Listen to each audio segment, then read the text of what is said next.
Estamos. Bueno, ¿qué tal? ¿Cómo están Mm, todos y todas? Me parece que tenés que esperar un segundo, Ana, todavía. Perdón, Ah, ¿eh? bueno, Que ahí Facebook. vamos a arrancar. Ahora sí. Bueno, ¿qué tal? ¿Cómo están?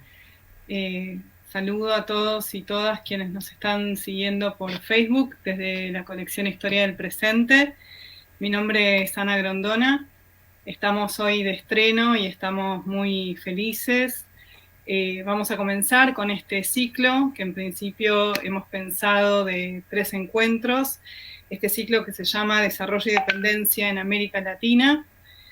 Problemas, debates y conceptos, un poco usando como excusa la aparición próxima de un libro que publicará Ediciones del CCC, con participación de distintos investigadores e investigadoras del Centro Cultural de la Cooperación, y un poco alrededor de esa trama de discusiones nos interesaba organizar estas charlas, estas conversaciones, estas 3 conversaciones, para trabajar y para pensar la vigencia y también la inactualidad de algunas de esas discusiones clásicas del continente. Por eso nos interesaba especialmente tener hoy una presencia que nos distingue, que es la presencia de René Ramírez, un protagonista en primerísima persona de las discusiones más recientes en América Latina respecto del desarrollo y de los pesos de la dependencia, pero digo un protagonista en primerísima persona, en particular en el rol que ocupó en la Revolución Ciudadana en Ecuador, y sobre todo un protagonista que fue capaz y que asumió el desafío de producir nuevos conceptos, de repensar y refundar teóricamente y empíricamente las maneras de abordar los límites del desarrollo de la región, y hacerlo incluso bajo nuevos paradigmas, bajo nuevos lenguajes. Y ahí me parece que el concepto de buen vivir va a ser importante en la charla que tengamos hoy.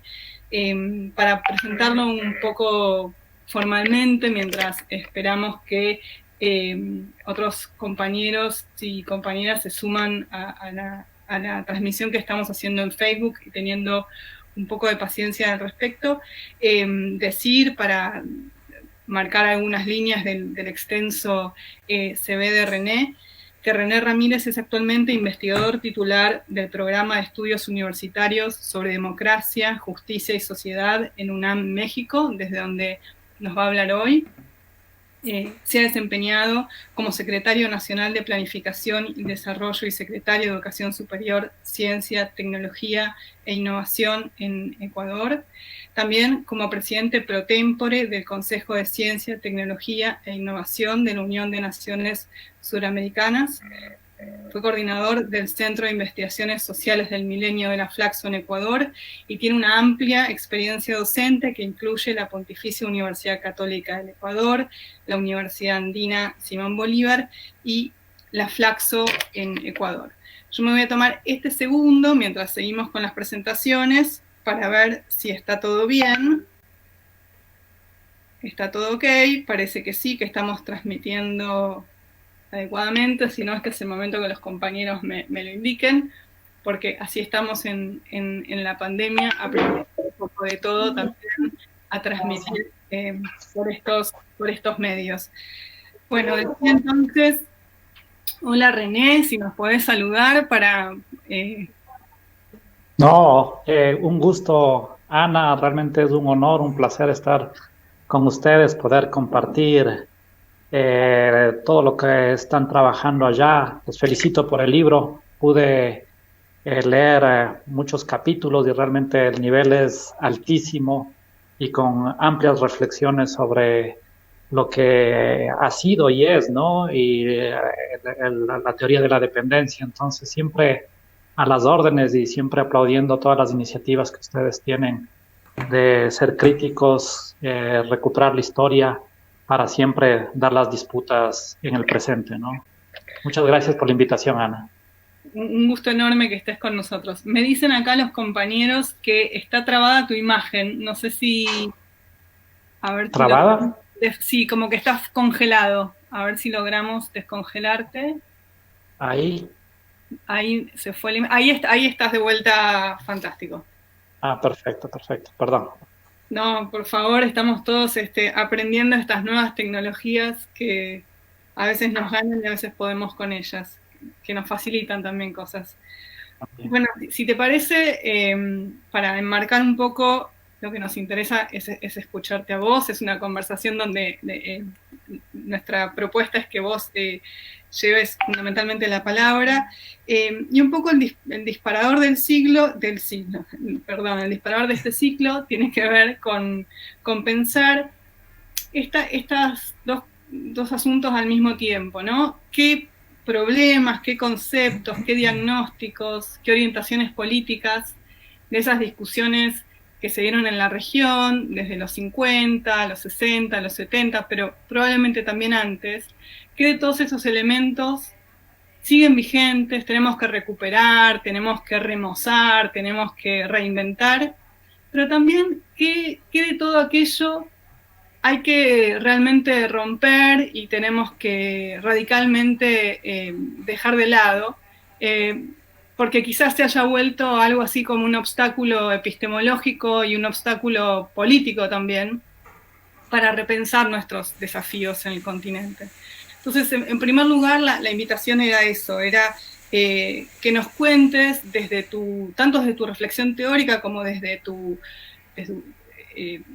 experiencia práctica, ¿cuáles de estos conceptos, cuáles de estas perspectivas te parecen pertinentes y cuáles ya no para lo que podríamos decir es la agenda actual de los desafíos en América Latina? Y digo actual, incluyendo este impasse en algunos países que han regresado a fórmulas neoliberales mucho más clásicas, pero que confiemos en que en algún momento puedan retomar la senda de asumir los desafíos de la región. No, gran pregunta, muy interesante reflexión lo que tú aquí acabas de señalar. Bueno, creo que existe completa actualidad de las perspectivas de la teoría de la dependencia, ¿no? Creo yo ahí que es fundamental señalar que quizás el punto de partida más importante es el espíritu histórico, ¿no? ¿Cuándo surge la teoría de la dependencia? Es justamente cuando nuestros pueblos quieren independizarse, ¿no? Y cuando retorna con fuerza el neoliberalismo, prácticamente desaparece la perspectiva de la teoría de la dependencia. Y nuevamente en el siglo XXI, ¿no? Con los denominados gobiernos progresistas, vuelve a nacer la necesidad de esta independencia. De hecho, en los discursos de muchos de los presidentes empieza a escuchar tenemos que concretar la segunda independencia, la definitiva independencia, ¿no? Y obviamente eso implica también retornar lo que ha sido el espíritu crítico del rol que juega la región en el marco del concierto mundial, ¿no? Entonces, conceptos como el intercambio desigual, la nueva división internacional del trabajo, ¿no? Son conceptos que adquieren completamente relevancia en estos momentos. El tema urgente que se necesita de el cambio en la matriz productiva y este tema también yo creo que existe como nuevas formas de neodependentismo en donde siempre tenemos que pensar esta relación de que dependencia e independencia, llamémoslo así, son dos lados de una misma moneda, ¿no? No unas cuestiones completamente separadas, ¿no? Entonces ahí en ese sentido sí quizás actualizar el debate, obviamente, no podemos quedarnos no es lo mismo lo que sucede ahora en este capitalismo con lo que sucedía en décadas pasadas, ¿no? E inclusive también empezar en términos metodológicos a pensarlo, ¿no? El tema del intercambio desigual ha surgido por ejemplo, este artículo de Dorninger, que bueno, ha salido publicado, que justamente habla sobre el intercambio desigual, donde se ve realmente esa apropiación de los recursos netos del sur global por parte, en este caso, del norte, para simplificar, ¿no? Esta cuestión de las 10.000 millones de toneladas de materia prima que se lleva el norte del sur, ahí señalan alrededor de 380 millones de horas de trabajo humano, 27 joules, 800 millones de hectáreas de tierra. Entonces, claramente se ve que existe una apropiación del norte del sur, y eso es completamente parte de ese análisis, ¿no? En donde esta apropiación lo que señala son desequilibrios de poder económico, y donde también claramente se puede ver que esto se debe a diferencias de precios que se imponen en el norte al sur, ¿no? Los países más pobres en ese sentido no necesitan caridad, sino necesitan mucho más justicia, ¿no? Entonces son temas que la teoría de la dependencia lo puso en primer plano, ¿no? Ahora bien, hay que ver este tema de lo que desde la perspectiva más italiana, francesa, europea, han llamado esta transición del capitalismo industrial al capitalismo cognitivo, que existe un debate muy fuerte ahí con los marxistas, pero en todo caso se está pasando ahí a una cuestión, ¿no? Este dato que nos suele dar Bercellone cuando señala que de las 500 empresas más importantes a nivel mundial, en el 85 aproximadamente, el 86% pertenecía, lo explicaban los activos tangibles. Ahora ese 86%, 84% más o menos, explica los activos intangibles ligados al tema del conocimiento, de la innovación, del diseño, de la cultura, que son activos inmateriales, ¿no? Y eso es completamente diferente a lo que vivíamos antes, ¿no? De hecho, yo lo suelo llamar que vivimos un nuevo momento de extractivismo infocognitivo, ¿no? Que en perspectivas marxistas es regresar otra vez a ese rentismo que se diferenciaba del capitalismo industrial, donde el corazón del valor era la plusvalía, ¿no? Ahora estamos en un nuevo rentismo basado, por ejemplo, en la información, en los datos. El tema de los saberes ancestrales adquiere mucha importancia, la biopiratería, ¿no? Los conocimientos generados en universidades públicas que son transferidas a nivel internacional, la inversión pública que se hace en nuestros centros de investigación. Acá en México el CONACYT sacó unas cifras impresionantes de cómo invertía en educación, en ciencia y tecnología, pero ligada generalmente a grandes transnacionales. Todo el debate en la División Internacional del Trabajo que tiene que ver con la migración calificada. Existe un estudio muy importante, muy interesante de Raúl Delgado Weiss, en donde demuestra que aquí en México, poniendo y comparando con el modelo de Silicon Valley como modelo de innovación imperial, que también es otro tema fundamental en estos debates, demuestra que existen tantos mexicanos, alrededor de 31,000, que equivale a un sistema nacional de investigadores, ¿no? Que existe acá en México, ¿no?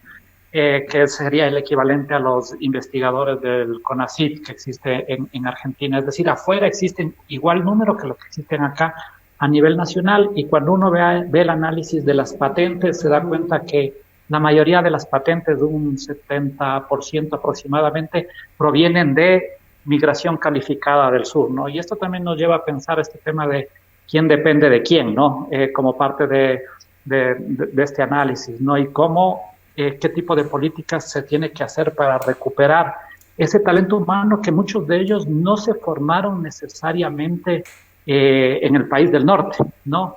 Sino son recursos que la sociedad en su conjunto, porque muchos vienen, por ejemplo, de la UNAM, de universidades públicas, que al final de cuentas, y saca indicadores muy interesantes ahí en términos monetarios, que no es verdad que existe mayores remesas del norte hacia el sur, en este caso a México, si es que se compara con toda la inversión que se hizo en México y que está ahorita en el norte, y todo el aporte que hacen a las patentes, etcétera, ¿no? Entonces, claramente ha cambiado la lógica de ese capitalismo, ¿no? Existen nuevas formas de extractivismo, yo lo suelo llamar, inclusive se puede pensar en una nueva acumulación originaria ligada al tema de la información, al tema del conocimiento, al tema de los datos, y esto también trae nuevas formas de explotación, ¿no? Y también más cinismo en el capitalismo, ¿no? El ejemplo más claro es el ejemplo de Uber, para poner un ejemplo general, ¿no? En donde ya no es trabajador, sino es socio, pero con la diferencia que no recibe utilidades, ¿no? Sino que es un trabajo completamente precarizado, ¿no? Entonces, claramente es necesario ver esa actualidad, ver esa vigencia, ver esas ganas que otra vez recuperaron nuestros pueblos de poder, de buscar esa independencia, ¿no?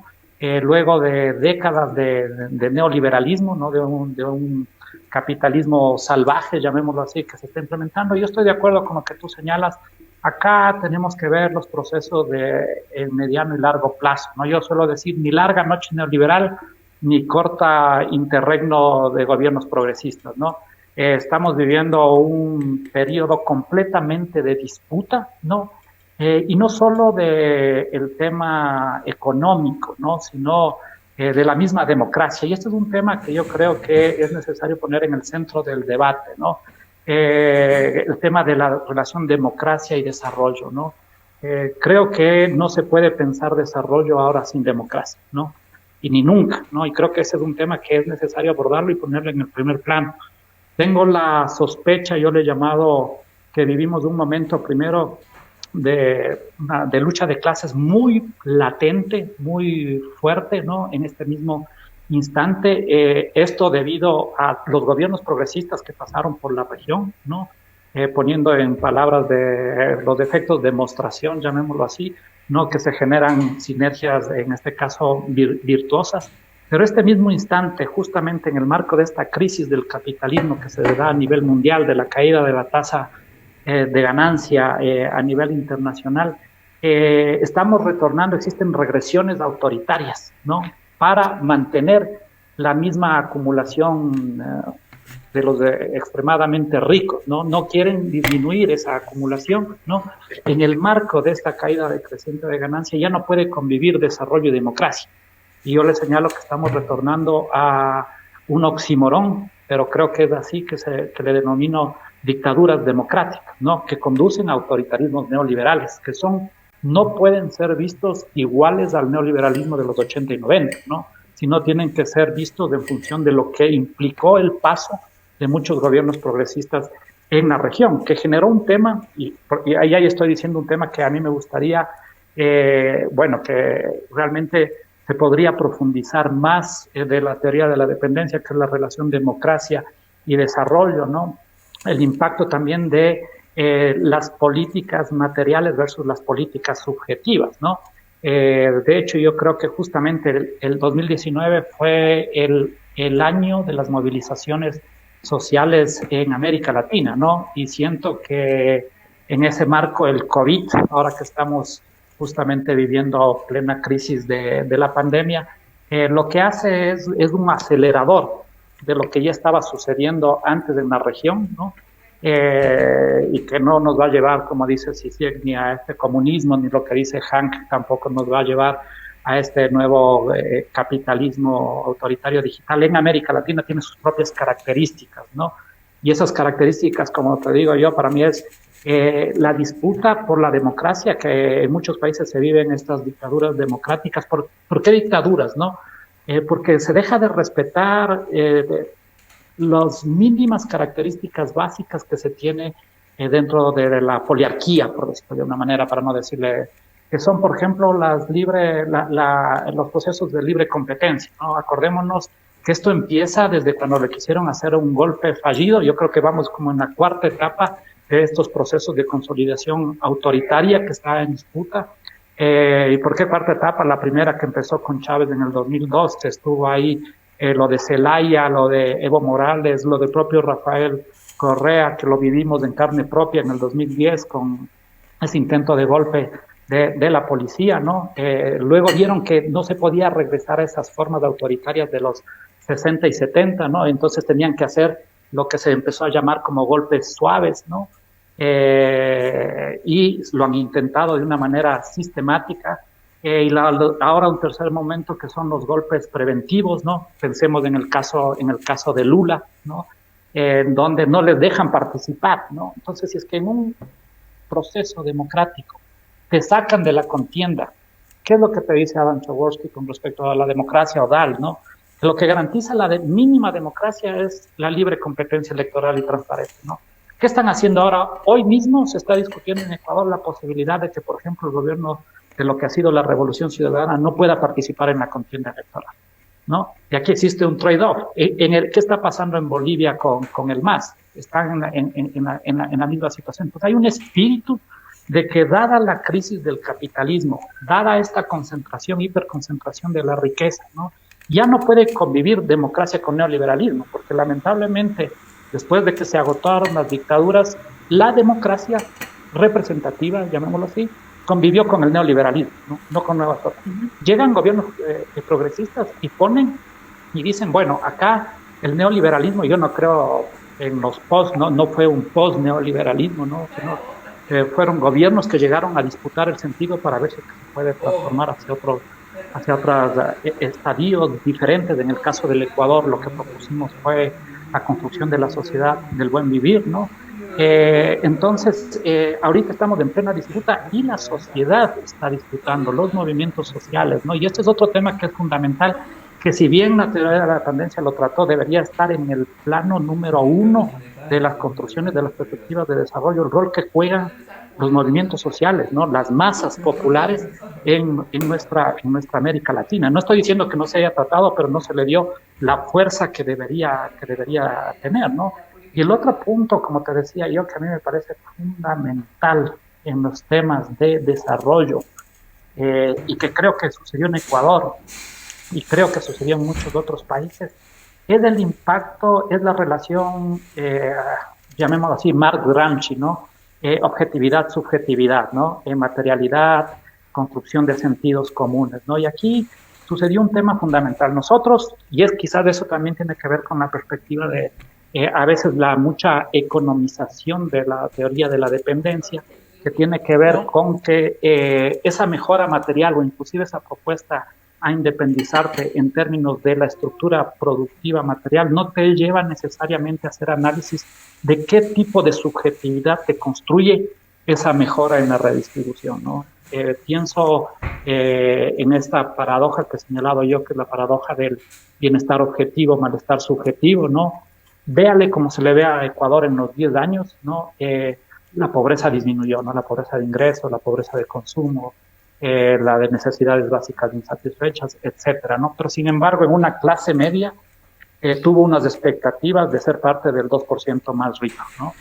Y esas expectativas de esa clase media, que fue producto de una política pública concreta, ¿no? Tuvo un impacto después que querían patear la escalera siguiendo a Jajo Chan para que nadie más suba, ¿no? Pero también produjo un tema que para mí son cambios estructurales que tienen que ver con respecto a la ruptura de las preferencias adaptativas de los extremadamente pobres, ¿no? Y eso hace que cuando vuelve a llegar Lenín Moreno, que es completamente neoliberal, ¿no? Con una agenda igual a la de Macri para ponerle y mucho más en otros temas, ¿no? La ciudadanía se moviliza. Entonces, ahí el impacto de esta política redistributiva tuvo un impacto tanto en los sectores populares como en las clases medias. El uno por la materialidad y la ruptura de la subjetividad, en este caso de las preferencias adaptativas, y en las clases medias en términos de las expectativas. Entonces, el tema de la relación objetividad-subjetividad es otro tema fundamental que habría que profundizar en los análisis de las nuevas teorías de la dependencia, ¿no? Ahí viene el otro debate, que es un debate que, bueno, como bien tú señalabas, he trabajado muchísimo y creo que tiene que ver con respecto a la necesidad, en el caso de Ecuador, ¿no? A diferencia de lo que implicó en muchos casos este tema de dónde surge el pensamiento de la teoría de la dependencia, ¿no? Que si bien estábamos en el contexto de lo de Cuba, de la Revolución Cubana, ¿no? Muchos surgen de think tanks, de tanques de pensamientos, ¿no? Del CENDES, del Centro de Programación Matemática de La Plata, ¿no? De los modelos de la Fundación Bariloche, etcétera, ¿no? En Ecuador, en Perú, en Venezuela, ¿no? Hubo procesos constituyentes, ¿no? Y estos procesos constituyentes llevaron a hacer propuestas de sociedades que yo creo que no son alternativas de desarrollo, para ponerlo como lo sé, son alternativas al desarrollo, una perspectiva que nosotros he mencionado, que es todo este concepto del summa causa, todo este concepto del buen vivir, ¿no? Que también implica, y esto para mí tiene vigencia número 1, que es nosotros en América Latina nos atrevimos a pensar y a generar sustantivos críticos, ¿no? Siguiendo al concepto de Boaventura de Sousa Santos, ¿no? Y durante los 80s, 90s, durante la época más neoliberal, perdimos esa capacidad de generar estos sustantivos críticos. Y la izquierda lo que le quedó es simplemente adjetivizar esos sustantivos, ¿no? Estos mismos conceptos de división internacional del trabajo, la misma teoría de la dependencia, intercambio desigual, etcétera, ¿no? En este caso nosotros retornamos a eso, ¿no? Y eso implica también poner en el centro la necesidad de construir, yo le llamo una teoría del valor que trascienda la mirada económica exclusivamente, ¿no? Que incorpore pero que trascienda, ¿no? Por ejemplo, el tema del medio ambiente, ¿no? En la teoría de la dependencia, ¿no? O sea, ese tema ahora no puede no pensarse en el desarrollo, ¿no? O llamémoslo como sea, en el caso del Ecuador, de hecho, pasamos, y este es un quiebre epistemológico que es de 180 grados, que tiene que ver con respecto al paso del antropocentrismo al biocentrismo, ¿no? Escúchame. Darle derechos a la naturaleza es un cambio epistémico de siglos, llamémoslo así, ¿no? Entonces, esos temas de no solo ver al medio ambiente como recurso, ¿no? Como recurso que se intercambia en las relaciones internacionales, que vas por manufactura y tú das petróleo, etcétera, ¿no? Sino romper con esta mirada liberal de los derechos, que solo los que tienen obligaciones pueden tener derechos y por lo tanto la naturaleza no puede tener o las futuras generaciones no pueden tener, son cambios que te rompen, ¿no? Entonces, y ahí creo que cuando yo hablo del buen vivir es ponerle, o del vivir bien, ¿no? O del vivir a plenitud, te dirían en Bolivia, es poner en el centro del valor a la vida, y no cualquier tipo de vida, sino a la vida buena, ¿no? Y ahí yo me acerco mucho al tema empírico, metodológico, en tratar de construir nuevas metodologías métricas que permitan disputar, en este caso, a esos sentidos hegemónicos que te ha construido un aparato conceptual muy fuerte, que es la economía más neoclásica, ¿no? Más que tiene que ver con respecto al ingreso, al consumo, al PIB, etcétera, ¿no? Las explicaciones de por qué utilizo el tiempo es porque generalmente se articulo tiempo con vida, ¿no? A quien entregas tu tiempo, entregas tu vida, a quien se queda con tu tiempo, se queda con tu vida, pero no solo me refiero al tiempo de la vida del trabajo, ¿no? De hecho, ahora en este nuevo capitalismo cognitivo ya no solo se te extrae a través del valor del trabajo, sino se te extrae a través de hasta cuando duermes, ¿no? Ese valor a través de la información. Entonces, y el tema de la alienación ya no solo está en el trabajo, sino también está en el ocio. Entonces, suelo decir que la economía generalmente te ve principalmente la producción y el consumo, que en términos de perspectiva eso en Ecuador son 8 horas más 1 hora de consumo, 9, se olvidó de la mitad de la vida, ¿no? ¿Y quién me dice por qué es más importante un minuto de participación democrática que un minuto de trabajo, ¿no? Claramente no, ¿no? Uno está poniendo ahí en esos minutos la vida en sí mismo, ¿no? Entonces ahí me permite construir otro tipo de desigualdades, otro tipo de análisis, en donde acaba de salir justamente un artículo publicado en la revista de Ciencias Sociales Críticas de Coimbra, en donde con esta metodología se hace una comparación Ecuador-Alemania, ¿no? Y puedo señalar, hay una cuestión que parecería irónico, pero lo señalamos, el buen y mal vivir del bienestar, ¿no? Entonces ya se empieza a cuestionar el mismo concepto de bienestar, que es una perspectiva que hay que llegar, porque obviamente nosotros no podemos decir que temas de consumo no sean necesarios, o sea, no tener una refrigeradora puede ser una cuestión tan simple que te puede llevar a tener menor esperanza de vida, pero no únicamente es eso, ¿no? Sino son otros aspectos que tienen que ver con la democracia, todo el tema de género, ¿no? Todo el tema del medio ambiente, todo el tema de la paz, de la seguridad. Y eso para mí me implica repensarle completamente a la teoría, ¿no? Y una teoría que sea de retaguardia, no de vanguardia, ¿no? Creo que la teoría de la dependencia fue una teoría más de vanguardia, de decir hacia dónde hay que ir, ¿no? En estos mismos centros se decía, bueno, yo sé, como tanque de pensamiento, cuál es el camino, ¿no? En cambio, la teoría, el paradigma del buen vivir, que al menos se propone, es una cuestión de ir acompañando a los actores, a los movimientos sociales, que en este caso son los que realmente han puesto en el dedo en la llaga con propuestas, yo les llamo de innovaciones sociales, que te disputan la crisis civilizatoria que tenemos, ¿no? ¿A qué me refiero? ¿No? Si es que el problema del ecocidio te proponen los movimientos sociales los derechos de la naturaleza, si es que el problema es la xenofobia, ¿no? O el tema de la migración, te proponen la ciudadanía universal, ¿no? Y podría seguir con muchos otros temas. Este problema también es este tema de la misma xenofobia, te proponen la construcción de estados plurinacionales e interculturales, ¿no? Entonces, ¿qué te estoy diciendo con esto? Que esa inteligencia social, ese general intellect, llamémoslo así, ¿no? En el caso de los paradigmas del buen vivir frente a las teorías de la dependencia, surge de la propia sociedad. Y ahí, lo digo yo en términos individuales, el problema que nosotros nos encontramos en el gobierno, ¿no?, de la Revolución Ciudadana es que tú tenías marcos conceptuales, teóricos, metodológicos que no cuadraban con las propuestas sociales. Había un distanciamiento, había muchas veces una teoría ciega, pero también una praxis sin teoría, ¿no? Entonces necesitabas justamente buscar una articulación entre los dos.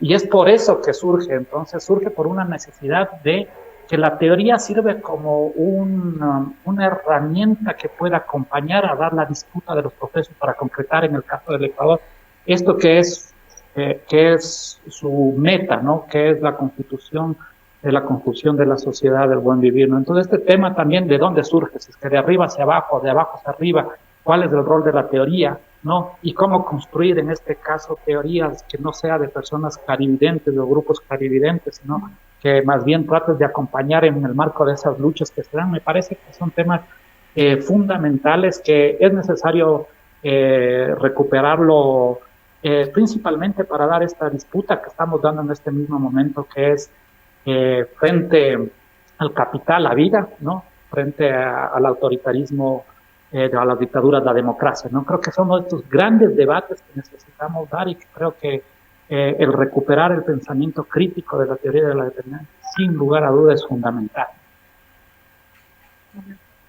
Muchas gracias, René, por tu reflexión. Tengo algunas preguntas. Voy a empezar yo para mantener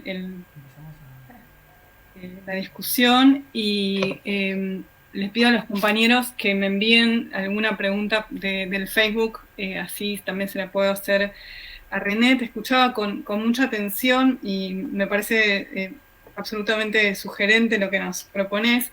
Esta cuestión que planteas del bienestar subjetivo, al revés, del bienestar objetivo y el malestar subjetivo, me parece un gran hallazgo para describir las tensiones que se han generado a partir de las políticas que tendieron a una mayor igualdad, no solamente a disminuir la pobreza, sino también a disminuir la desigualdad social, como vos también señalás, en toda la región, que obtuvieron como respuesta en algunos sectores un incremento de un malestar que, digamos, ese incremento de ese malestar generó una situación de una enorme polarización política, y que también tiene que ver con esto que traías, la cuestión del retorno del autoritarismo bajo esta figura del autoritarismo neoliberal, ¿no? Ahí hay, me parece, un conjunto de temas bien interesantes, y cuando te escuchaba y cuando leía tus reflexiones sobre eso, pienso que te centras para pensar esta cuestión del malestar subjetivo a pesar del bienestar objetivo, que te centras en los sectores medios y altos, y ahí me aparecía cierta paradoja, porque algo de lo que recuperas como problema, que es el consumo, ¿no? Y las expectativas de un consumo que logre incrementarse, es una cuestión que había sido pensada por las teorías del desarrollo bajo la forma del efecto de demostración, por ejemplo, pero no tanto para señalar los problemas de la clase media, aunque también bajo la cuestión del consumo suntuario, sino sobre todo con ciertos riesgos que podían generar las masas, ¿no? Cómo generar un desarrollo cuando las masas pueden estar reclamando. Pienso en el desarrollo en su formación más clásica, no en las teorías de la dependencia.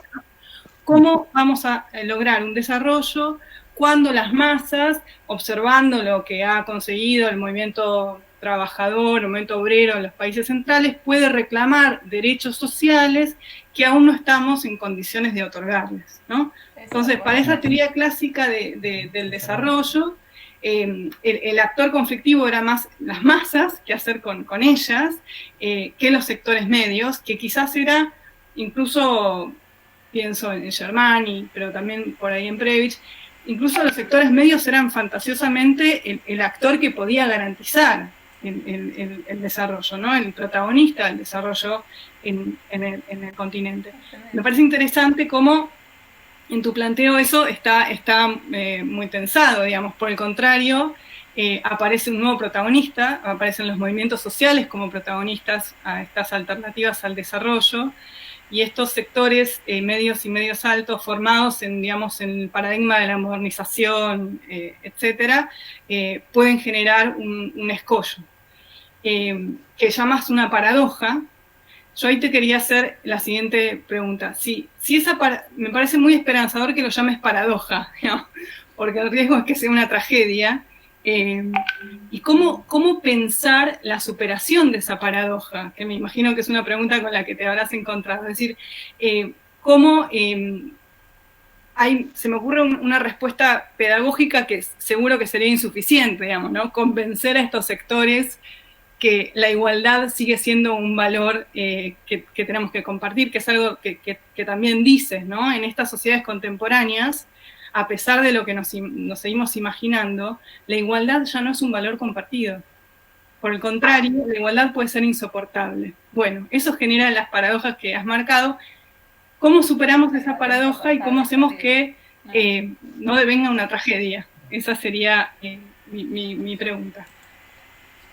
Mira, es para mí un tema fundamental y te digo, esto surgió casi por un debate que tuvimos, te cuento la anécdota, en el propio gabinete con el presidente Rafael Correa, ¿no? Entonces, donde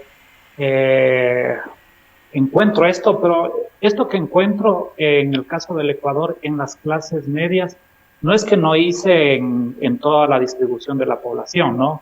Porque en las clases populares no encuentro de esta paradoja. O sea, ellos mejoran objetivamente y se sienten mejor también subjetivamente, ¿no? O sea, no es que solo me concentré en la clase media, ¿no? Sino me concentré en todo, ¿no? Y donde vi que realmente se da la paradoja es prácticamente entre el decil 6 y el decil 9 principalmente, ¿no? O sea, en la clase media y la clase media alta, ¿no? En donde claramente se ve este tema de que pudieron mejorar por toda una política de desarrollo endógeno, podríamos decirlo de alguna manera, pero, y esto sucedió casi también como anécdota donde se pudo vislumbrar, fue cuando nosotros pusimos el impuesto a las herencias, ¿no?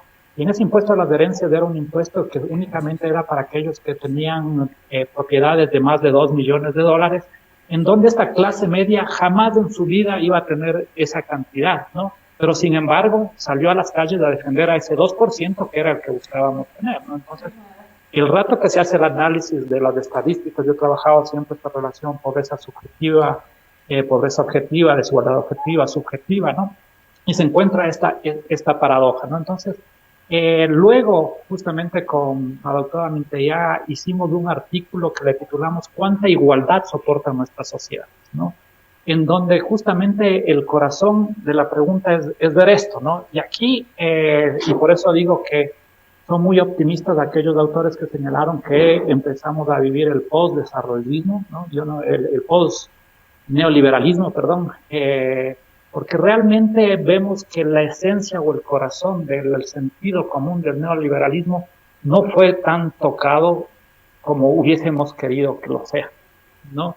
En su esencia, en su espíritu, visto a través de las políticas estatales, visto a través de lo que la propia ciudadanía creía. Aquí este concepto que ustedes lo señalan en su libro, que creo que es importante que lo menciona, en este caso García Linera, del neoliberalismo zombie, ¿no? Yo creo que todavía no ha surgido ese concepto desde la izquierda que le haga sea tan atractivo como lo que es el consumo para los que generan el neoliberalismo, ¿no?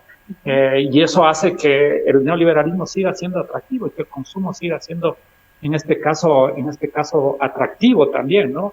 Eso no significa que una persona, un líder político como García Linera no tenga que posicionar y decir, bueno, este tema del neoliberalismo zombie es porque se les agotó su discurso y su capacidad de seducción, ¿no?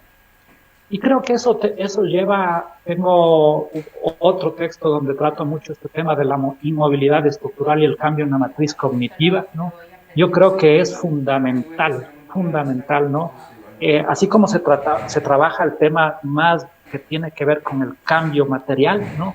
Es trabajar todo lo que tiene que ver con el cambio o el acompañamiento de este cambio material con políticas o intervenciones que estén articuladas a dar esta disputa en estos sentidos comunes. Y eso pasa desde la laicización de la sociedad hasta temas del rol que juegan los medios de comunicación, ¿no? Creo que eso es ese debate que, sin lugar a duda, tiene que estar en el centro del debate de, llamémoslo así, nuevas teorías de desarrollo o del nuevo paradigma del buen vivir. El tema de la educación, ¿no? Resulta un tema también, sin lugar a duda, fundamental. El tema de cómo distribuyes la materialidad, ¿no? Porque no solo es que llegue, ¿no? Sino cómo llega, ¿no? No es lo mismo disminuir ingreso, disminuir desigualdad, si es que yo hago políticas tributarias progresivas, así es que yo distribuyo tierra, ¿no? No es lo mismo, ¿no? Son dos cosas completamente diferentes, ¿no? Y cómo acompaña de esa política pública objetiva con un proceso de pedagogía, ¿no? Educativa. Pongámonos cualquier otro tema, ¿no? Un debate que se ha dado en Ecuador con respecto a los sistemas de justicia, que es otro tema en las teorías del desarrollo, o sea, que hay que tratarlo, o sea, no puede haber desarrollo sin sistemas de justicia independientes, de calidad, ¿no? Cuando sabemos esta articulación de la justicia con las élites económicas, ¿no? O sea, son temas fundamentales, pero mientras tengamos sistemas de justicia que sean de suma cero, ¿no? Vamos a seguir construyendo una subjetividad casi que también sea de suma cero, ¿no? Lo que uno gana, el otro pierde, ¿no? Cuando tienen que ser de suma cooperativa, ¿no? De suma positiva, llamémoslo así. En el tema de la ciencia, la tecnología y la innovación, en el tema propio de la universidad, ¿no? Yo creo que ese es un tema que, si bien trabajaron muchos autores, Rui Maro Marini, o sea, trabajaron este tema, pero tiene que estar en el centro del debate, ¿no? Nuestras universidades son universidades napoleónicas todavía, ¿no?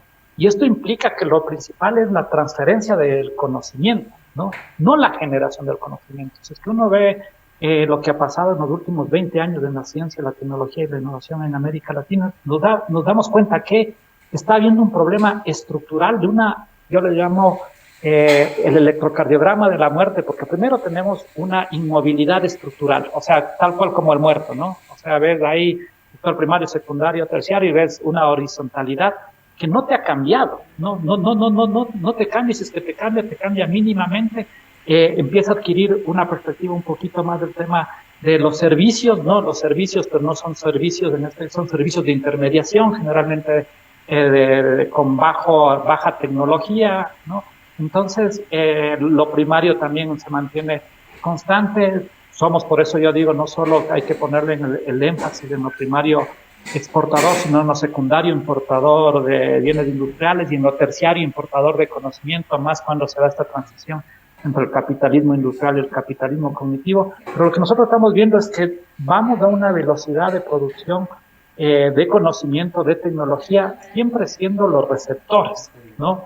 De esa innovación, en un mundo en donde el valor a nivel muy del capitalismo, ¿no? Está puesto cada vez más en lo inmaterial, ¿no? Y las velocidades de crecimiento de la producción científica, de las patentes, de la innovación, ¿no? Hemos crecido a mucha menor velocidad que países que se encontraban en el mismo nivel hace 20 años atrás, ¿no? Entonces ahí hay un problema, ¿no? De nuestros sistemas, y en el caso de América Latina, diferente de otras partes del mundo, el actor que construye conocimiento son las universidades. Pero si es que tenemos una universidad napoleónica que tiene otro objetivo, ¿no? Y se dan estas falsas falsas dicotomías, por ejemplo, de que por un lado tienen que ir los docentes y por otro lado los investigadores, ¿no?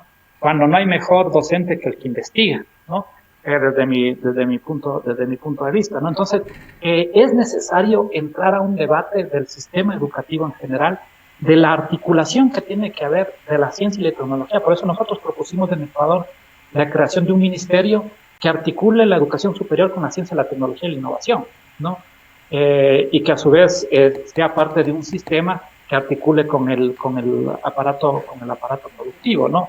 No podemos seguir con los mismos modelos de sistema. Y el otro tema es también el tema de la necesidad de articulación integral, de la integración latinoamericana, ¿no?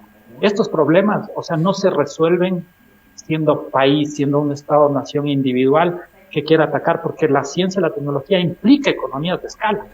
Y somos de una región que tenemos muchos de los problemas son similares, ¿no? Pero sin embargo, cada uno hace inversiones por su propia cuenta que al final de cuentas no te producen ese quiebre que te permite dar el salto, un big push al estilo de ciencia, tecnología e innovación. Entonces vamos por carriles completamente separados. No estamos haciendo la inversión suficiente, ¿no? El crecimiento que se tuvo, inclusive en los gobiernos progresistas, del tema del número de investigadores o la inversión, ¿no?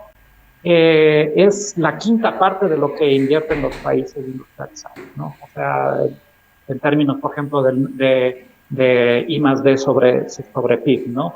Temas del número de investigadores, las tasas de crecimiento, ¿no? Y eso implica también pensar cuáles son esos problemas que nosotros tenemos. Entonces aquí el tema de la igualdad tiene que seguir siendo el problema, ¿no? O sea, al menos uno de los problemas principales, pero no cualquier tipo de igualdad, ¿no? Porque yo llamo una igualdad combinada ahí más con el concepto de fraternidad. Tiene que ser una cuestión en que tú te des cuenta de que en esa igualdad también existe un proceso de querer vivir juntos con el otro, ¿no? Y eso implica tener una pedagogía, ¿no? En los procesos políticos que te permitan dar esa disputa de ese sentido común. Si es que nosotros no atacamos el sentido común, ¿no? Estaremos generando, nuestras propias políticas podrán estar generando la semilla de nuestra propia destrucción, ¿no? Y ahí viene este tema de que viendo en perspectiva histórica lo que pasó en Ecuador o lo que pasa en otros países, esto también vale la pena decir, es que sí, en las clases bajas sucedió esta temática, como tú lo señalabas, es este tema de que la gente sí sintió que se rompieron, y ese para mí es uno de los cambios más estructurales que se ha vivido en la región, estas preferencias adaptativas, ¿no? De adaptarse a tus miserables circunstancias y sentirte bien. De eso, la gente más pobre se dio cuenta que sí puede caminar a vivir dignamente, ¿no?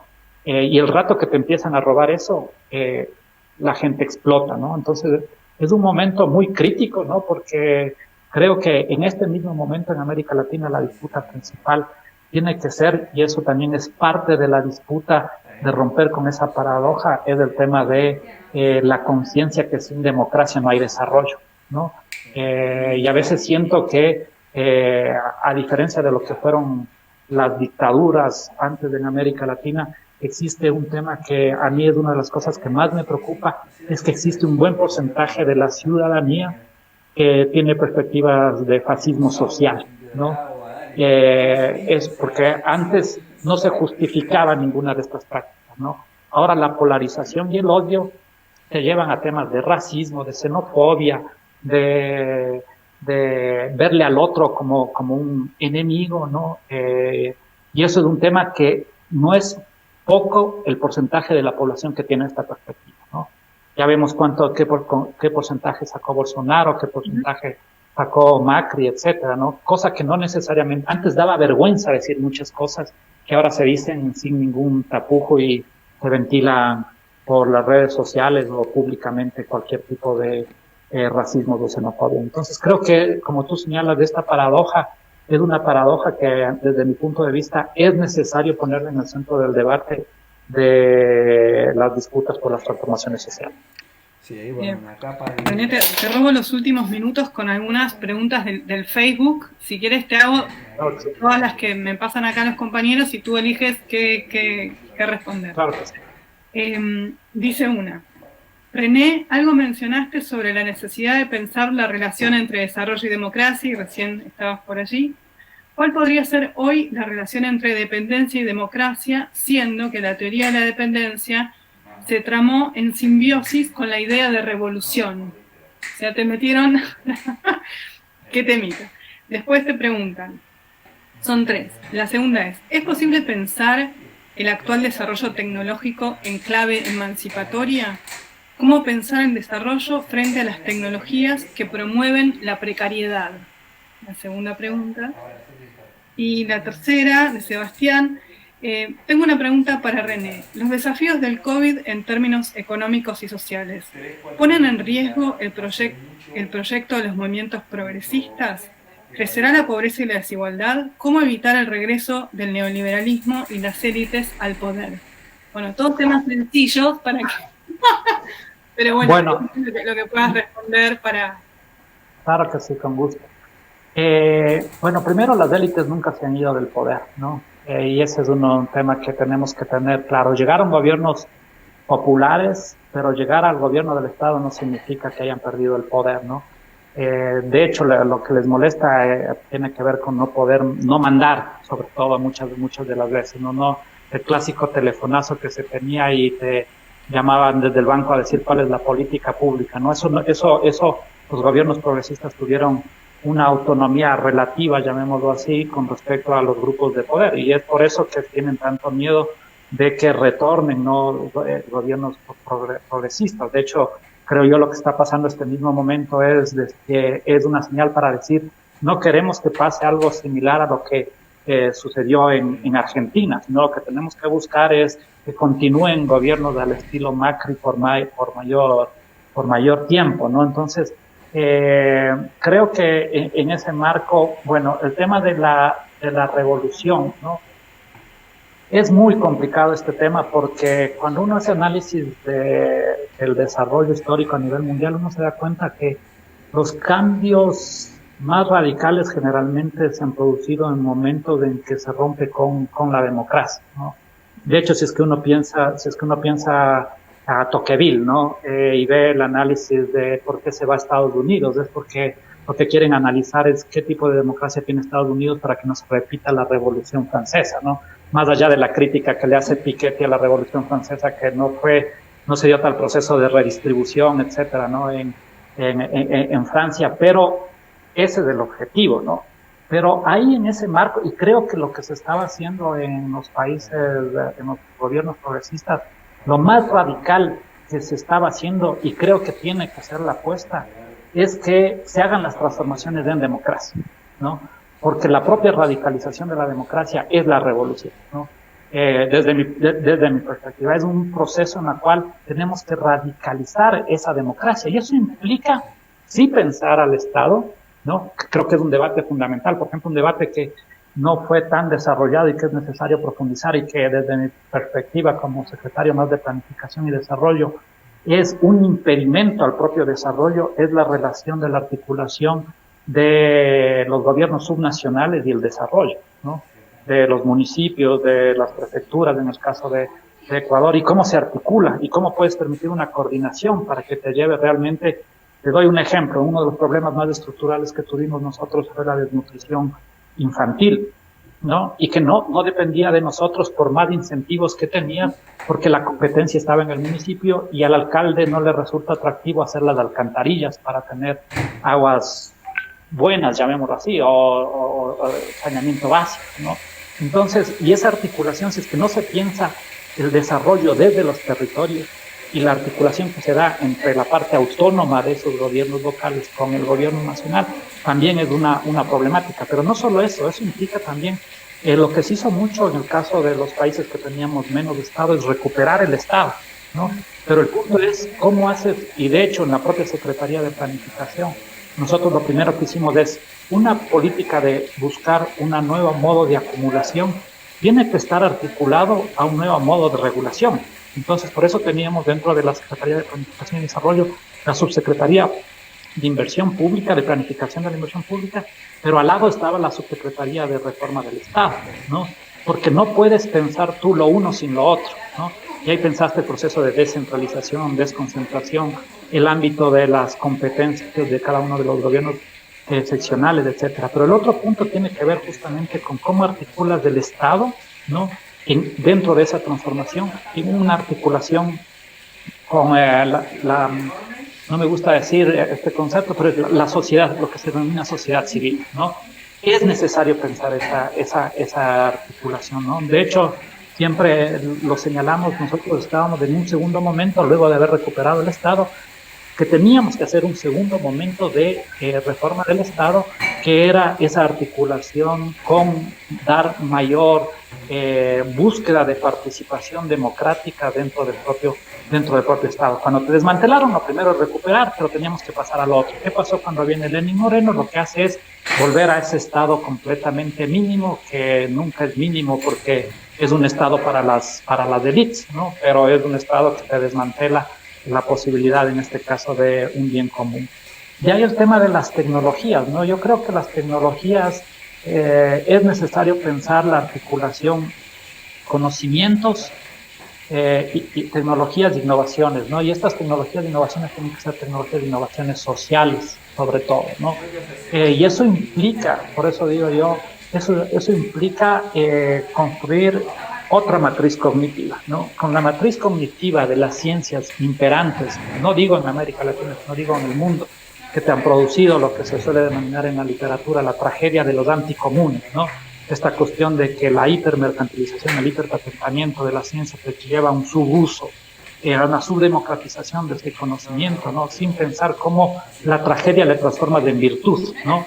En virtud de los comunes, ¿no?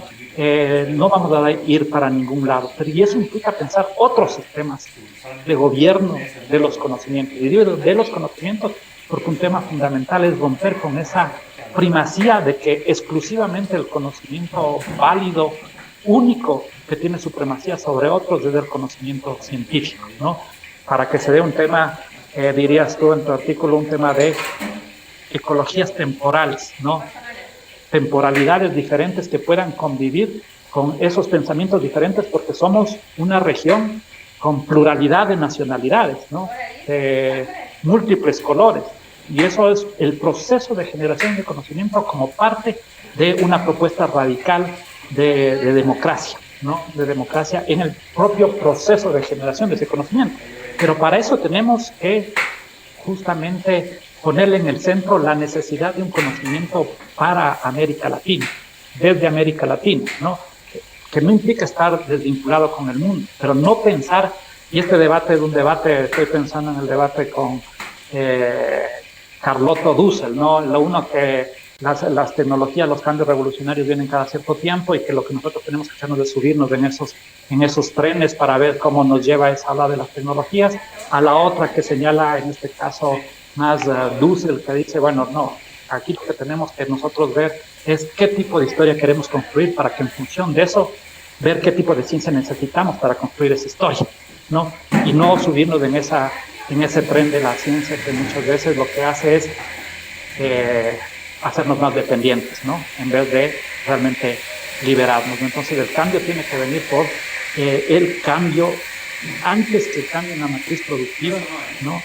Desde mi perspectiva, es el cambio en la matriz cognitiva, ¿no? Para que a través de este cambio en la matriz cognitiva se pueda producir el cambio en la matriz productiva, ¿no? Pero lo que sí estamos de acuerdo que sin el cambio en la matriz productiva no va a haber cambio posible. Es que uno hace análisis de los gobiernos progresistas, puede ver que los gobiernos progresistas redujeron desigualdad, ¿no? Pero no todos lo hicieron en términos de la distribución primaria del ingreso, sino lo hicieron a través de la distribución secundaria del ingreso. Entonces, empezar a cambiar el rol de la correlación de esfuerzos, de las correlaciones de poder, es fundamental en el propio proceso de construir sociedades más iguales. Bueno, muchísimas gracias, René. Has hecho una tarea titánica para responder las preguntas que eran tan ambiciosas de los compañeros y las compañeras. Muchas gracias. Muchas gracias por la charla, por tu tiempo, sabiendo lo valioso que es el tiempo, como nos llevas a reflexionar con tus textos. agradecer a todos y todas quienes nos están escuchando. La verdad que ha sido un enorme gusto toda esta agenda de reflexiones en este impasse para volver con todos los gobiernos progresistas de la región, esperemos, y tomarnos este tiempo justamente para hacer balances profundos, así que muy agradecidos, René, por tu presencia. Invitar a quienes nos están escuchando a la próxima charla que vamos a tener de aquí a un mes, que va a ser el 3 de noviembre, con Mercedes Alessandro, y va a entrevistarla Gal Kecherman. Y luego el 1 de diciembre vamos a tener a Claudia Bernaza y la va a entrevistar Celeste Viedma. Así que seguimos con este ciclo y esta inauguración, este estreno con René ha sido un enorme gusto. Muchas gracias, René, por haberte sumado. No, muchas gracias, Dana, muchas gracias a todo el colectivo, al Centro Cultural de la Cooperación. Realmente es un honor estar con ustedes siempre y saber que existen compañeros, compañeras que están reflexionando esto de una manera sistemática para siempre seguir retando intelectualmente y también dando propuestas concretas para seguir dando esta disputa que lo necesitamos con urgencia en la región, en América Latina. Muchas gracias más bien a ti por invitación y a todos los compañeros. A las órdenes siempre. Bueno, muchas gracias, buenas noches y seguimos con este ciclo esperando la publicación de Desarrollo de Tendencias de América Latina, Debates, Problemas y Conceptos. Hasta luego.